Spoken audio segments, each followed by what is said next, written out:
Assalamualaikum warahmatullahi wabarakatuh. Perkenalkan, nama saya Fikri Rohmatul Rizky dengan NIM 666-12107.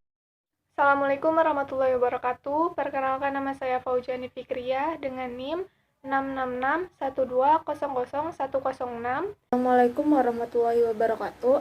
Perkenalkan, nama saya Tia Lutfia dengan NIM 66612000110. Assalamualaikum warahmatullahi wabarakatuh. Perkenalkan, nama saya Ufa Prisma Adanti dengan NIM 66612000108. Assalamualaikum warahmatullahi wabarakatuh. Perkenalkan, nama saya Muhammad Sada Firdaus dengan NIM 666-120-109. Sejarah filsafat Timur. Filsafat Timur terdiri atas pemikiran filsafat dari India, Cina, dan Persia. Peradaban India memulai eksistensinya di sekitar daratan Indus, yang sekarang kita kenal dengan nama India, sekitar tahun 1000 sampai 600 sebelum Masehi. Peradaban Cina yang hadir di panggung sejarah dalam pemerintah dinasti ke dinasti pada tahun 1027 sampai 506 sebelum Masehi dan sekitar tahun 550 sampai 330 sebelum Masehi. Filsafat Timur seringkali dipandang sebelah mata karena dinilai pemikiran dari Timur seringkali dianggap sebagai pemikiran tidak rasional, tidak empiris, tidak sistematis, dan tidak kritis. Hal inilah yang pada akhirnya memunculkan anggapan bahwa pemikiran Timur bukan dianggap sebagai filsafat. Sifat-sifat pengetahuan secara konvensional dipandang harus ada dan berasal dari filsafat. Sedangkan pemikiran Timur dianggap berasal dari filsafat, melainkan bersumber dari kepercayaan atau agama. Oleh karenanya, pemikiran-pemikiran Timur lebih ditempatkan sebagai kepercayaan atau agama ketimbang sebagai filsafat. Laisio, Maret 1997, dalam artikel yang membahas pemikiran filsafat Timur dan Barat, yang menghasilkan studi yang mengemukakan bahwasannya Barat menganggap Timur itu identik dengan hal yang buruk seperti miskin, bodoh, statis, fatalis, dan kontemplatif. Sementara dalam perspektif Timur, Barat sering digambarkan sebagai materialisme, kapitalisme, rasionalisme, dinamisme, saintisme, positivisme, dan sekularisme. Para orientalis telah bekerja keras mengkaji dunia Timur, namun ternyata sampai saat ini belum berhasil untuk dihubungkan. Karena yang harmonis antara Timur dan Barat dalam perspektif Timur dinamakan filsafat Timur, sebenarnya karena pemikiran-pemikiran filosofi yang berasal dari Timur atau kawasan Asia. Filsafat Timur berkembang mengikuti letak wilayah atau geografis dan sistem kepercayaan tertentu.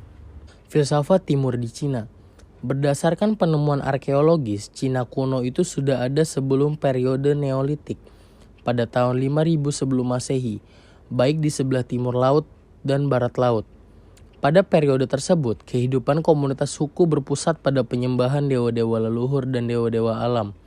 Yang dikenal pada periode ini adalah budaya Yangzhou, Dawenko, Liangce, Hongsan. Benda-benda yang dikeramatkan dan tempat penyembahan.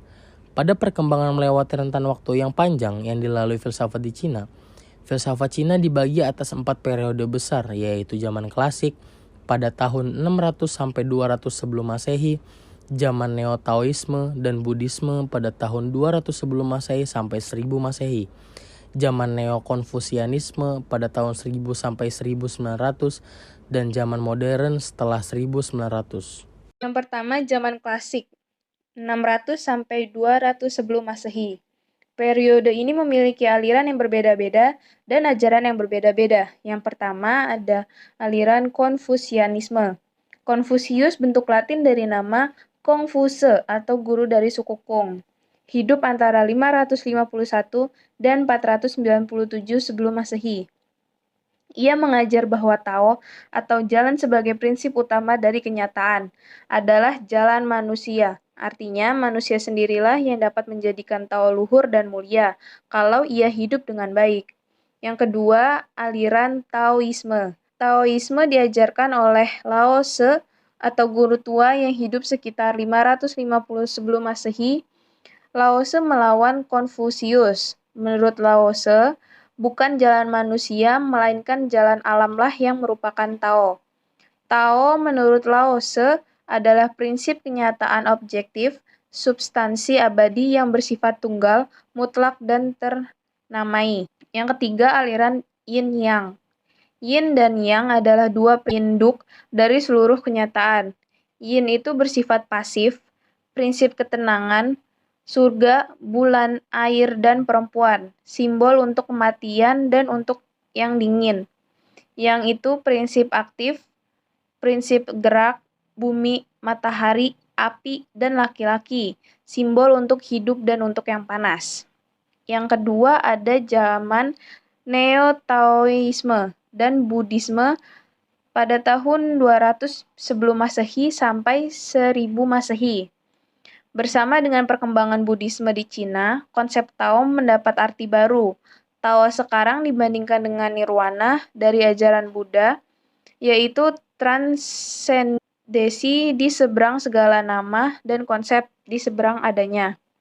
Yang ketiga, zaman Neo-Konfusianisme dari tahun 1000 sampai 1900. Dari tahun 1000 Masehi, Konfusianisme klasik kembali menjadi ajaran filsafat terpenting. Buddhisme ternyata memuat unsur-unsur yang bertentangan dengan corak berpikir Cina. Kepentingan dunia ini, kepentingan hidup berkeluarga, dan kemakmuran material yang merupakan nilai-nilai tradisional di Cina. Semua sekali dilalaikan, bahkan disangkal dalam Buddhisme, sehingga ajaran ini oleh orang dianggap sebagai sesuatu yang sama sekali asing. Yang keempat ada zaman modern setelah 1900. Sejarah modern mulai di Cina sekitar tahun 1900. Pada permulaan abad ke-20, pengaruh filsafat barat cukup besar. Banyak tulisan pemikir-pemikir barat diterjemahkan ke dalam bahasa Cina. Aliran filsafat yang terpopuler adalah pragmatisme, jenis filsafat yang lahir di Amerika Serikat. Sejarah filsafat timur di India. Filsafat India memiliki dua wilayah, yakni wilayah Hindu dan wilayah Buddha. Dari dua wilayah ini muncul pandangan bahwa filsafat India dinilai begitu sangat luas, sehingga sangat sulit untuk menemukan sumber asli yang pernah dibuat. Selain itu, memang dikatakan bahwa catatan historiografi dan biografi dalam filsafat India yang kurang lengkap dan sehingga menyulitkan untuk menuliskan pemikiran-pemikiran seperti pemikiran filsafat yang sudah berkembang seperti sekarang.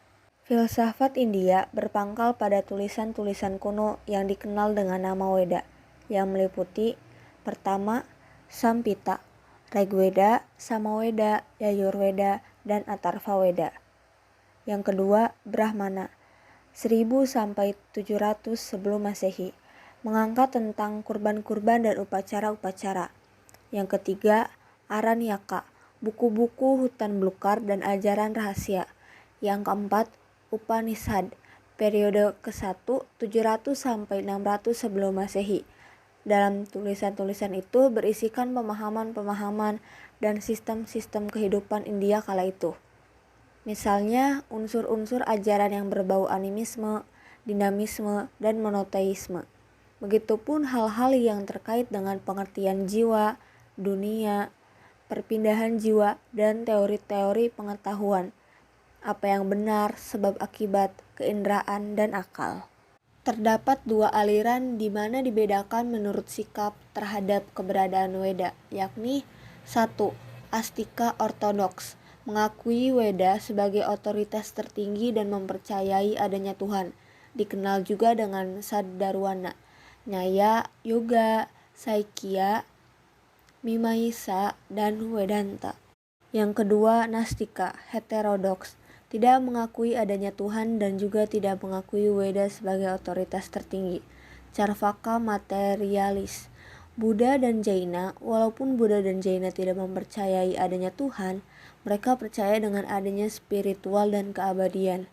Buddha dan Jaina muncul sebagai protes terhadap ajaran yang dikembangkan di dalam agama Brahmana, yang menekankan pada kehidupan ritual. Periodisasi filsafat India. Filsafat India terbagi menjadi 5 zaman. Yang pertama zaman Weda, tahun 1500 sampai dengan 600 sebelum Masehi. Zaman ini diisi oleh peradaban bangsa Arya.